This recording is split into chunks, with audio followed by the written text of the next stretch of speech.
In 2 days' time, Ruud Amorim will join Manchester United and Ruud van Nistelrooy could be leaving. What is the latest on that? Amorim speaks out about United players, with Ugarte in particular being named as a player he's excited to work with. But in a video I did the other day, we named 3 youth players that I think Amorim could bring through, and Harry Amas, Mantato, and Obi Martin. And wow, 2 of them put in an unbelievable display today for the under-18. So we're going to talk about that, how they've shot the coaches, and how they could be used by Ruben Amorim. We've got also news coming in terms of the transfer market. Who have Manchester United been linked to? Who are United looking at in the transfer window? Who could be going? There is talk of Anthony leaving in January, and Lenny Yora has given an interview ahead of his United return and has spoken out. So hello and welcome back to Alice Talks Football. Welcome back to your 10-minute video. I do apologise that this morning video is going to be going out in the afternoon, but I went out and had a very, very late night last night. Let's just say that. It wasn't fun getting up this morning. But we're here to get into the news. I'm going to start with the Ruud van Nistelrooy news. Now, I touched upon a little bit of this in my live show yesterday because we were reading out Van Nistelrooy quotes, and the way Van Nistelrooy was speaking was he was speaking as if he was quite unsure if he was going to stay at United and how he loves United. He's appreciated this experience. He almost was speaking like he may be expecting to leave. Now, I personally have always said I wouldn't want Ruud to leave, but I have to respect Amorim's decision. Amorim is the guy, and we've got to do everything we can to make sure Amorim gets what Amorim wants, get the recruitment, get everything perfect around Amorim, because I think at the end of the day, we've got a good elite level manager coming in. I guess he's not proven in a top league, but what he did with Sporting, to catch them up with Porto and Benfica was amazing, with less budget to get them back on track in the worst ever era. There's a guy there, but you see the intensity Amorim plays at. Wow, we need to get recruitment spot on for Amorim. We need to get the environment spot on for Amorim. But I think Amorim can thrive at United if we get recruitment spot on, if Ineos can do the bits outside of the football spot on. But it might take time because of these players. And I would have liked Ruud van Nistelrooy to stay because I think he's got a good connection with the players and he knows about the club and he could tell Ruben Amorim a little bit about the club. Not saying he stays for 2 years, but from now to the end of the season. But we have to respect what Ruben Amorim wants. And it's said by many sources it's feeling less and less likely that Ruud van Nistelrooy will stay at United. I'm sure Rene Hake is 100% gone, but I think Ruud, because of his connection with the clubs and how he gets on with the players, could be one that stays around. But I think he'll probably go because in most cases they do go. And it was Ten Hag's idea to bring Ruud van Nistelrooy in as well. But let's talk about the new coach, Amorim. Let's talk about players that Amorim would like to use, like to utilise. One of them is Ugarte. All the Uruguayans I managed are incredible, and that's why I love all Uruguayans. Ugarte is a very talented boy and has a lot of room to grow. I'm very happy to know that I have him back at Manchester United. It is what's been said by TNT Sport Mex. So he's saying all the Uruguayans I managed are incredible. That's why I love all Uruguayans. But he said Ugarte is a very talented boy. Has a lot of room to grow. I'm happy to know that I have him back at United. Now, a part of me is like, Donny van de Beek was at United, Ten Hag didn't utilise him, Donny van de Beek fell off for 3 seasons. Ugarte's just sort of been poor for about a year. He's not fallen off for like 3 seasons like Donny.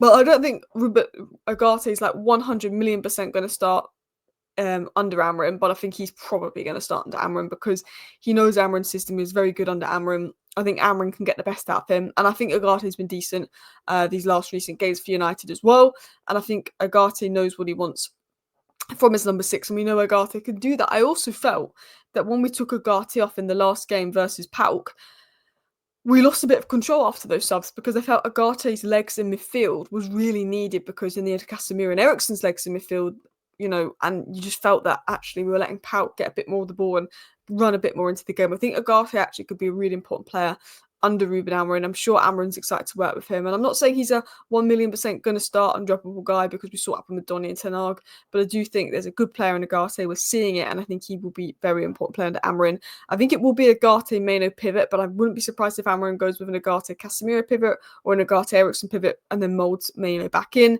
as Maino has been massively overplayed.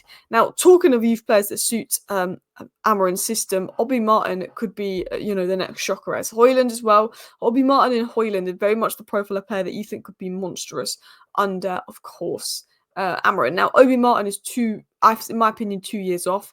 He's still developing. He still needs time to develop, settle in. I don't see him. I could see him maybe being involved in next preseason and maybe coming in a little bit next season. I don't really see him coming in this season. But, he scored a hat-trick on his first start. 5 minutes into today's game, Obi Martin was on the score sheet, and it was a very good first-time finish. Can't show you the goal, obviously, don't own the rights to that. But he started the game sharply. He made a good run. He made a great finish. And the Next Wave said this when he played Leeds in his debut. He came on for half an hour. They were talking about the size of his back-to-play goal, his his control coordination, playing forward. He's like a monster. He towers over everybody. He's so fast. He's so physical. He holds the ball up so well. He can run the channels so well. His movement, his finishing, his instinct on the break is fantastic. When I looked at Gyökeres versus City, obviously, this is youth level and he's playing a youth team, but I thought that Obi Martin, in terms of the way he runs, the way he takes the ball, he runs at the channel, holds up the ball, the physical dominance, had lots of similarities there in terms of the profile he could be. And obviously Obi Martin's a long way off.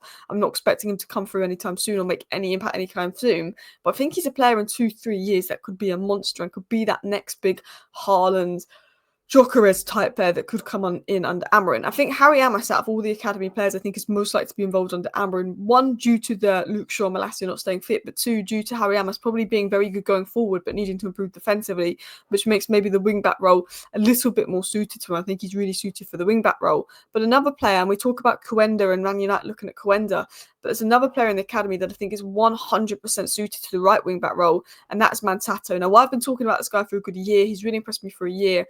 Been the best player on the pitch so far today, and this is what Academy Scoop said. Mantato makes it 3-0. United's best player for me today. Top of his performance with a well-taken finish after arriving late in the box.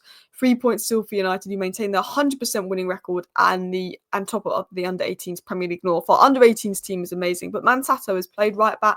He's played right wing. I think he can be a very attacking right wing back, a very, very exciting player. His dribbling is unbelievably good. He's strong. I think him, Amos, and Obi Martin are the three players that I might boom. I think in terms of potential, Shea Lacey's one of the best we've got in the academy as well, but he's got injury issues and all of that.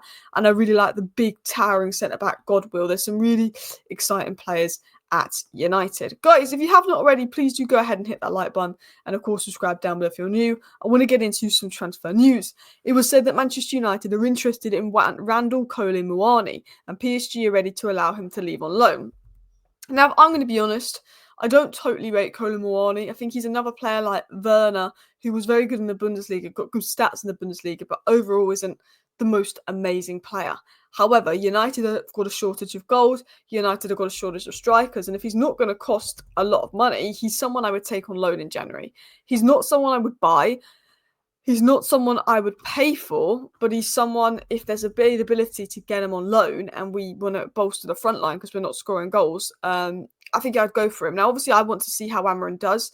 I think United's January business won't be decided till very late. I know that you like to plan when you go into January, but because Amorim's coming in and certain players could become really good under Amorim, I think the way United are approaching it is they're going to give the players a couple of weeks under Amorim, see who starts to shine, see who isn't shining, look at the injury front. I think left wing back is one we go for in January, and I think potentially we could look to reinforce the midfield and attack depending on what Amorim wants. Obviously, Kolo Muani wasn't great at PSG. I think he got 12 goals last season and 6 assists in 44 games. But I think to bolster the attack, in terms of what we did see at Frankfurt, there was a good player there. I think I'd take him on loan, but not on a permanent deal. Continuing on into Lenny Yoro, who's given an interview, he said, on adjusting to Manchester, it's perfect. I have my house, my car, everything I need. So yeah, it's good. It's a bit bigger than Lille, but the weather is the same, so it doesn't change too much. My family is still in Lille. My girlfriend came with me and my cousin. It's important not to be alone, which is nice for him to say. And to be fair, like, France is warmer than England, but Lille is obviously right at the top of France. He said, I'm close to everyone in the group. I have good relationships with everyone, but yes, most of the time I'm with the young guys like Hobby and Ahmad. I also talk a lot to Anana because he speaks French, and Garnacho's a good guy. Everyone's nice and close to everyone. I think the good thing about United is we have a lot of young players that Lenny Yoro can feel close to. He's here with his girlfriend. He's here with his cousin. He's enjoying England, and he's always spoke good English. So it's good that he's settling in well. And I actually think, and I can't believe I'm saying this, but maybe his injury was a little bit of a blessing in disguise for him, because I think the football we were playing under Ten Hag was so bad that his job would have been 10 times harder, and he would have been exposed to that as an 18-year-old kid on his, And people would have been writing him off if he had 1 or 2 bad games under Ten Hag, which I think he's not a bad player, but I think he could have had 1 or 2 bad games had he played under Ten Hag, because I think sometimes the defence was given mission impossible. The system made the job really hard for the defenders. And I think because we beat Real Madrid to Euro, we were all gassed about that. Rivals are desperate to tear Euro down. Rivals are desperate for Euro to fail. So I think now that Euro's had time to settle in, get used to Manchester, know the players, feel a bit happier, and now Amorim's in, maybe Euro's injury for his actual development could be better, because I think if he had 1 or 2 bad games under Ten Hag, his confidence is gone. People will write him off. The media will be on him. It's United. There's the jealousy there. Whereas now I think Euro's got a bit more time to really, fit in and grow. And I think Amorim could be maybe the man to help Euro in that back three. Euro obviously said Ferdinand was a big part of him coming to United. Ferdinand was obviously visiting Carrington. He just explains to me the greatness of United. He gave me some advice. It's good to spend time with legends of the club. They're part of the history, so it's always nice to talk to them. And Euro said, every time I come to the stadium to watch matches, I just want to be on the pitch. It's getting closer. I want to be on the pitch and fight for the club. And I can't wait for Euro back. He could be on the bench for Amorim's first game. I don't think he's going to start until end of November at the earliest. Thank you for watching. Bye.